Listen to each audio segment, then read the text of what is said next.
피스타치오의 달큰하고 눅진한 맛, 견과류가 미래에 도포되는 것 같은 그 달큰한 맛.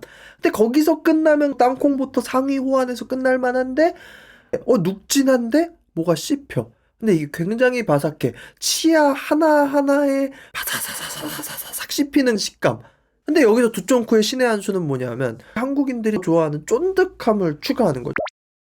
안녕하세요, 고양시다입니다. 하이. 오늘은 일단 먹어보겠습니다.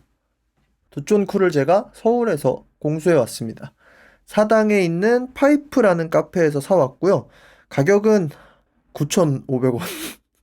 비싸긴 해요. 근데 여기는 좀 커요. 사장님이 약간 모양을 장난스럽게 잡아 놓으셔가지고 양이 많습니다. 한번 먹어볼게요. 소리 먼저 들려드릴까요? 자, 썰리는 소리. 오, 굉장히 단단하게 썰립니다. 밀도감이 세요. 자, 단면은 대충 이런 느낌이죠. 네, 이런 느낌의 단면입니다. 절반은 아내가 내놓으라 그래가지고 저는 절반만 먹어보도록 하겠습니다.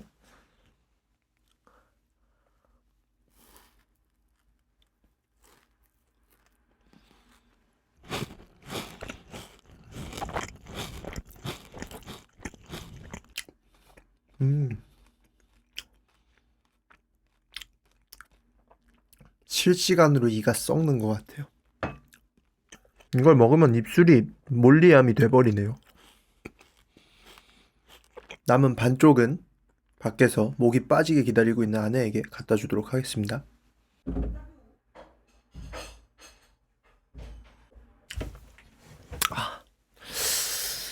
두쫑쿠 이번에 세 번째 먹어봤는데 첫 번째는 샤로숲길에 꽤 유명한다고 하는 데서 거기서 한번 먹어봤고, 두 번째는 동네 카페인데 거기도 두쫑쿠를 팔길래 궁금해가지고 한번 사 먹어봤고, 이제 오늘이 세 번째예요. 여기는 사당에 있는 파이프라는 카페에서 만든 건데 제가 되게 좋아하는 카페고 굉장히 완성도 있는 케이크를 만드는 카페입니다. 디저트 좋아하시는 분들이면 꼭 가보세요.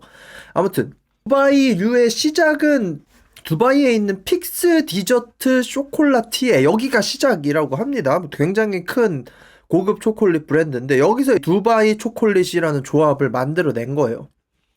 근데 중동 쪽에서 피스타치오를 사용하는 굉장히 그 달콤한 디저트는 많고, 터키에서는 자기들이 이거 원조라고 하기도 하지만 중동 원조 논쟁까지 제가 풀어줄 건 없는 것 같고, 아무튼 이게 두바이 픽스 초콜릿부터 시작해가지고 한국으로 넘어왔는데 이게 거의 2022년인가 그래요. 그러니까 지금 4년이 넘었는데도 두바이라는 시그니처 레시피는 살아남아 있는 거예요. 피스타치오 스프레드에 바삭한 카다이프 플러스 초콜릿 조합이면 조합 자체가 두바이로 불리게 되는 겁니다. 두바이 쿠키, 두바이 케이크, 두바이 초콜릿, 두바이 휘낭시에, 두바이 에클레어, 두바이 마카롱, 두바이만 붙으면 딱 직관적으로 그 맛을 상상할 수 있게 되는 거죠. 최근에 두바이 열풍이 그런 식으로 여러 가지 디저트에 스며들면서 하나의 레시피 정도로 남겠거니 했는데 갑자기 두바이가 미친 듯이 치고 올라오는데 두쫑쿠였어요. 두쫑쿠는 엄밀히 말해서 쿠키류는 아니죠. 쿠키라고 하면 버터와 밀가루가 들어간 쿠키의 종류에 따라서 바삭한 것도 있고 굉장히 눅진하고 폭신한 쿠키도 있긴 하지만, 두바이 쫀득 쿠키가 쿠키는 아니지만 왜 쿠키라고 불리게 되었을까? 왜냐하면 쫀득 쿠키라는 게 먼저 유행을 했었어. 마시멜로를 녹여가지고 그 안에 막 오레오를 넣거나 딸기를 넣거나 여러 가지를 넣어서 한 입 먹었을 때 굉장히 쫀득쫀득하게 찔깃찔깃하게 씹히는 그 쫀득 쿠키가 좀 짧게 유행을 했어요. 틱톡이랑 이런 데로 바이럴 타면서. 근데 이게 마시멜로로 만들던 쫀득 쿠키에서 두바이 쫀득 쿠키의 피는 마시멜로로 만들어진 거여서 이게 연결이 되면서 두바이 쫀득 쿠키라는 이름을 갖게 된 거예요. 좀 웃기죠? 두바이 쫀득 쿠키인데 사실 이거는 쿠키가 아닌 거예요. 두쫑쿠가 왜 유행일까를 막 한번 생각을 해봅시다. 어차피 유행은 이미 하고 있고 이거를 바보같이 그걸 왜 사 먹냐 이렇게 얘기하는 건 참 멍청한 일이죠. 이미 유행하고 있는데 왜 유행할까를 파악해보는 게 우리의 삶에 이로운 거예요. 나중에 사업할 때 쓸 수도 있고. 한국인들이 일단 너무 좋아할 만한 식감과 맛입니다. 두바이라는 레시피 자체가 우리나라에서 살아남았다는 건 한국인들이 두바이를 선택했다는 거죠. 한국인들이 선택한 레시피들이 있잖아요. 선택한 그 음식들이 있잖아요. 소금빵 같은 것들. 외국에서 시작돼서 어느 날 왔는데 우리나라의 토종처럼 된 거, 마카롱 같은 거. 마카롱은 한물 가긴 했지만 마라탕, 막 마라샹궈 이런 한국인들의 선택받는 외국 음식들이 있어요. 이 피스타치오의 달큰하고 눅진한 맛, 한 입 베어 물었을 때 견과류가 혓바닥에 미뢰에 도포되는 것 같은 그 달큰한 맛. 근데 거기서 끝나면 그냥 느끼하고 땅콩부터 상위 호환해서 끝날 만한데 딱 씹었을 때 눅진한데 뭐가 씹혀. 근데 이게 굉장히 바삭해. 치아 하나하나에 바사사사사사사삭 씹히는 그 바삭한 식감. 이게 존재해요. 우리나라 사람들은 달큰하고 눅진한 것도 좋아하는데 이것만 먹으면 좀 부담스러워. 한국인들이 디저트 먹을 때 하는 제일 극찬이 뭐예요? 너무 안 달아서 좋다. 한국인들은 단 걸 좋아하지만 달기만 한 건 싫어해. 딴 걸로 숨겨줘야 돼. 달기만 하면 좀 느끼하지만 카다이프의 바사사삭한 식감이 정신을 놓게 만들고 거기에서 이제 초콜릿 같은 것 향이 섞이는 거죠. 근데 여기서 두쫑쿠의 신의 한 수는 뭐냐면 한국인들이 더 좋아하는 쫀득함을 추가하는 거예요. 쫀득함. 한국인들이 좋아하는 쫀득함, 떡의 식감이죠 거의. 사실 이 쫀득하고 쫄깃한 식감, 이 미국의 젤리 식감이랑 우리나라가 좋아하는 그 떡의 식감이랑은 좀 다른데 외국 젤리, 뭐 하리보 같은 거의 식감은 질깃하면서 입에서 치아가 이렇게 강하게 들어가면서 생각보다 딱딱한데 하면서 딱 씹히는 식감이고 우리나라 떡의 식감은 치아를 감싸면서 질깃하면서 들어가는 식감이잖아요. 그래서 우리나라 사람들이 좋아하는 그 떡의 식감까지 두바이에 딱 추가가 돼버리니까 사람들이 미치는 거죠. 특히나 이제 어린 애들, 여고생들, 여대생들 사이에서 미치는 거예요. 두쫑쿠를 딱 처음 봤을 때 우리는 뭔가 그 과일 모찌 같은 거를 생각하고 먹습니다. 과일 모찌. 이 부드러운 피 안에 상반되는 식감이 있는 거. 근데 막상 한 입 먹어보면 이 피가 생각보다 강해요. 마시멜로로 만들어서 그냥 존득보다는 쫀득쫀득합니다. 제가 지금 저거 절반 먹었는데 여기가 좀 아파요. 많이 씹어야 돼요. 그 쫀득한 피에다가 우리가 익히 기대하는 피스타치오의 그 달큰하고 눅진함과 화이트 초콜릿이 섞여서 달콤한 풍미가 더 강화되어 있고 거기서 이빨이 쫄깃한 피를 씹고 넘어가면 카다이프의 그 바사사사삭 연약한 그 몸이 차차차차작 씹히는 그 식감. 쫄깃, 바삭, 눅진, 쫄깃, 바삭, 눅진. 이게 계속 반복되면서 완전 미각적 도파민이 터지는 거죠. 이제 지금 세 집을 먹어봤는데 잘하는 집 둘, 그냥 그런데 하나를 먹어봤는데 지금 두쫑쿠를 안 파는 카페가 없잖아요. 안 파는 카페가 없는데 이럴 수 있는 이유가 뭐냐면 우리나라 사람들 디저트 입맛이 굉장히 높거든요. 맛없는 거는 안 먹어요.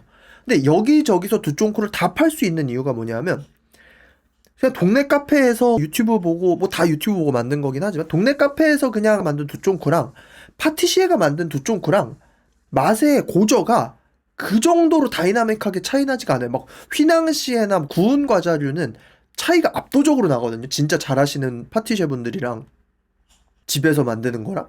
근데 두쫑쿠는 애초에 들어가는 그런 베이킹의 막 온도나 예민한 거나 이런 게 별로 없기 때문에 적당히 마시멜로 식감만 잘 맞추고 스프레드만 잘 만들어서 카다이프만 잘 볶으면 뭐 요새는 원가 절감 때문에 카다이프 대신에 뭐 소면을 쓰기도 하고 카펠린을 쓰기도 하고 빵가루를 쓰기도 하고 막 이것저것 쓰지만 이런 그 바삭한 식감 그리고 피스타치오 스프레드의 기본적인 맛 마시멜로의 쫀득한 식감 정도만 맞춰 놓으면 맛의 고조가 그렇게 크지가 않고 사람들이 대충 원하는 맛은 맞출 수가 있어요. 여기서 이제 두쫑쿠가 두바이 초콜릿보다 우리나라 사람들이 좀 더 좋아하게 된 이유가 뭘까를 생각해보니까 두쫑쿠는 겉에다가 카카오 파우더를 엄청나게 뿌리잖아요. 근데 이게 꽤 역할을 해요. 두바이 초콜릿은 초코도 달죠. 피스타치오 스프레드 고소하고 달죠. 거기에 이제 카다이프 바삭함만이 그거를 상쇄시켜주는 건데 두쫑쿠는 카카오 파우더가 엄청 묻어 있으니까 이 카카오 파우더의 쓴맛이 또 한 번 눌러줘요. 그러니까 이게 우리나라 사람들이 좋아하는 안 달고 맛있다가 되는 거죠. 근데 안 달고 맛있다는 아니에요. 솔직히 겁나 달기는 해요. 탕후루처럼 전문점이 생길 수는 없을 것 같아요. 이것만 팔기에는 변주 줄 것도 별로 없고요. 그리고 탕후루는 과일을 전문적으로 대량으로 받아와서 탕후루를 만들었을 때 가격 단가도 낮출 수 있고 장점이 생기지만 두쫑쿠는 두쫑쿠만 파는 집 거를 굳이 먹진 않을 것 같아요. 그리고 애초에 많이 살 수도 없어. 너무 느끼하고 강해요, 맛이. 대신에 여러 카페들에서 아까 말했다시피 집에서 그냥 가내수공업처럼 적게도 만들 수 있기 때문에 우리 카페 사장님들의 물 새는 독을 막을 수 있는 정말 최고의 구원 투수로서 등장을 한 거죠. 두쫀쿠 열풍 자체는 한탕 시즌으로 끝날 것 같기는 한데 두바이에 대한 새로운 생각지도 못한 것들이 올라오면 또 유행을 탈 수는 있어요. 우리나라에 그런 레시피들이 있잖아요. 아까 얘기했던 뭐 앙버터나 이런 것들 처음에 들어왔을 때 그냥 앙버터 자체가 신기했지만 지금은 앙버터 여기저기 다 들어가죠. 뭐 호두 과자에도 앙버터, 소금빵에도 앙버터, 휘낭시에도 앙버터, 바게트 안에도 앙버터, 그냥 앙버터 다 들어가잖아요. 마늘버터 이런 것도 마찬가지고. 그러니까 여기저기 섞이면서 살아남는 근본 레시피 중에 하나가 된 거죠. 초콜릿, 피스타치오 스프레드, 바삭한 식감. 근데 여기서 이제 문제는 뭐냐 하면 피스타치오의 원가가 굉장히 높다. 따라서 두바이 초콜릿이라는 것 자체가 일정 가격 이하로 싸게 만들기는 쉽지 않다. 그렇게 되면 이제 피스타치오 풍미가 굉장히 적은 두바이 초콜릿이 돼버리는 거고 비쌀수록 피스타치오의 고급스러운 풍미가 감싸지는 두바이 초콜릿이 되는 거긴 한데 그래도 좀 비싸긴 하다. 뭐 두쫑코 겁나 비쌉니다. 방금 먹은 것도 하나에 9,500원이었는데 그렇게 생각하면 겁나 비싼데 요새 맛있는 케이크집들 생각하면 한 8,500원, 8,700원, 9,000원까지 받으니까 옛날에 어렸을 때는 케이크 한 조각 누구 코에 붙여 두 조각 먹어야지 막 이랬는데 한 25 넘어가니까 케이크 한 조각 먹기도 버거워지더라고요. 두쫑코 비싸긴 하지만 9,500원짜리 아까 이만한 거 사서 아내랑 반반 먹으면 뭐 그렇게 비싼가 싶기도 하고 뭐 그런 생각을 합니다. 두바이 쫀득 쿠키 두세 달 정도는 더 갈 것 같고 사사사삭 식겠지만 두바이라는 이름은 영원히 남을 것이다. 근본 레시피로 영원히 남을 것이고 최근에 제가 되게 좋아하는 여기 시흥 쪽인데 소수수라는 빙수집에 갔는데 거기서 두바이 빙수를 팔아요. 이름만 들으면 되게 이상할 것 같죠. 두바이 빙수. 근데 그 집이 빙수를 진짜 예술로 하거든요. 두바이 빙수 굉장히 맛있었어요. 그러니까 그런 식으로 계속해서 살아남을 것 같아요. 아무튼 저는 그렇게 생각합니다. 뭐 심심하면 한번 사 먹어보세요. 사 먹고 돈 아깝다 할 정도의 맛은 아니고 요즘 이런 거 좋아하는구나 정도로 먹어볼 만한 맛입니다. 지금까지 고해한 식당이었고요. 구독과 좋아요는 영상 제작에 많은 도움이 되고요. 댓글 스와이프해서 하이 버튼 한 번씩 눌러주실 수 있으면 눌러주시면 감사하겠습니다. 그러면 빠이.